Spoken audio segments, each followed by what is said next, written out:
How do you guys think you did on the AP test? I felt pretty good about it. I did not. I definitely did terrible, and my grades said a drop. Yeah, I'll probably get a notification any minute now that I'm failing.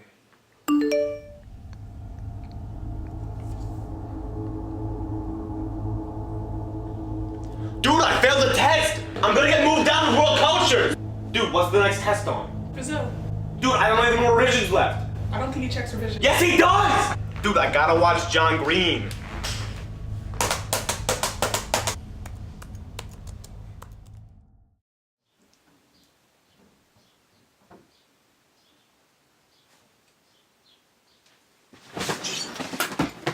Hi there, World History victims. I'm John Green, and this is Crash Course World History on Brazil.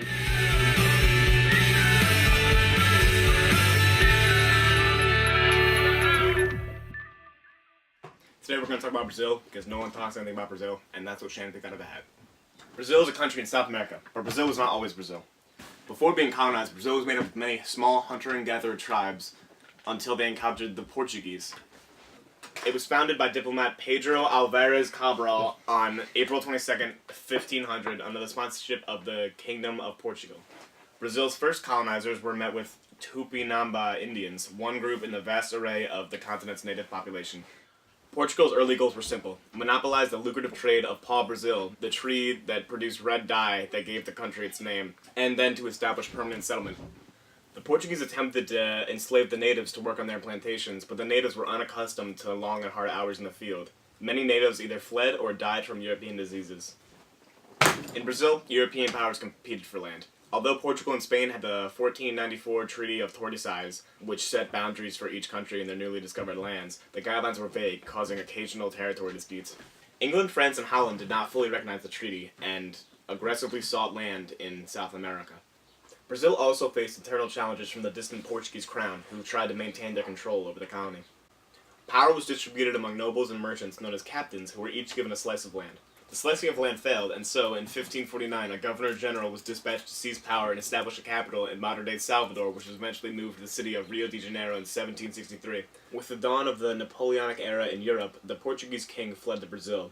Later, the king sailed back to Portugal and left his son Pedro in charge. Pedro accepted and declared Brazil an independent empire.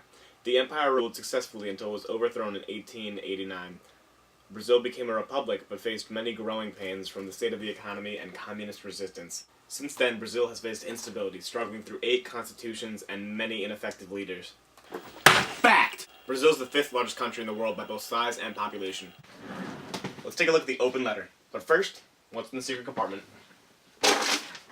Bob Strayer. Nothing on Brazil. Dear Bob, you have disrespected Brazil. Despite your attempts to present a non-Eurocentric world history to your readers, you fail to discuss any of the few achievements made by Brazil. We have to care about Brazil for the next 30 minutes. You could have done the same. Signed, John Green. The most interesting part of Brazil is its unique culture, which fully demonstrates human complexity through its diverse people groups and foreign influences. The global influence on Brazil is fully highlighted through religion and sports. Brazil boasts the highest population of Roman Catholics in the world and has one of the best soccer teams in history. Fascinating. Fact! Soccer is the most popular sport in Brazil, and the national team has won the World Cup 5 times. Fact! The Brazilian national soccer team has a total of 70 wins, 17 ties, and 17 losses in the World Cup. The Brazilian flag looks like this: the green representing the lush forests within Brazil, and the yellow being symbolic of Brazil's wealth and gold. Included in the blue globe are 27 white stars, one for each state and federal district. The stars are arranged in an astrological pattern of the Brazilian sky. Written in Portuguese on the blue globe is Ordem e Progresso. Not the soup, it means order and progress.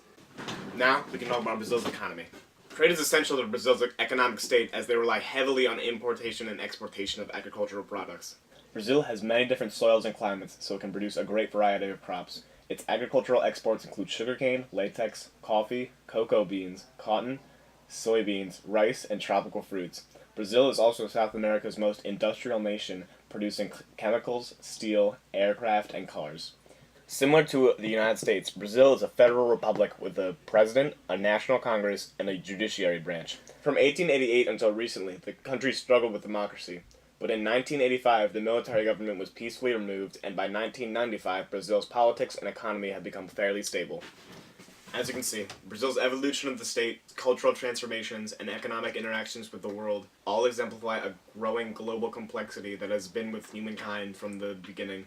Bob Strayer, author of the infamous Ways of the World textbook, seems to assert in his works that human societies grow in their complexity over time and accomplish remarkable feats.